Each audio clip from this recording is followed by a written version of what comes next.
Chaturmas healing journey weak 1 मनाची स्थिरता post 4 healing म्हणजे सुरुवात, परिपूर्णता नाही.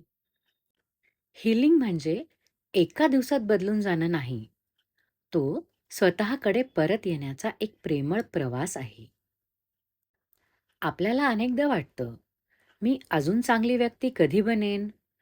माझं मन कायम शांत कधी होईल?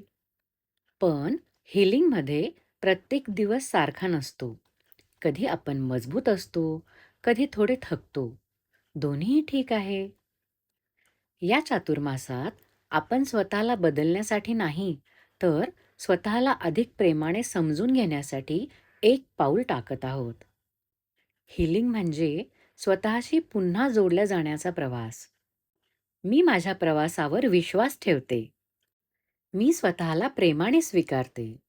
प्रत्येक दिवस मला अधिक स्थिर बनवत आहे. छोट्या-छोट्या पावलांनीही मोठा बदल घडतो. स्वतःला वेळ द्या. आपल्या या वीक 1 जर्नीमध्ये तुम्हाला काय वाटलं? कमेंट करून नक्की सांगा. शांतता, स्वीकार, विश्वास, स्थिरता, प्रेम, हीलिंग किंवा तुमच्या आवडीचा एक शब्द.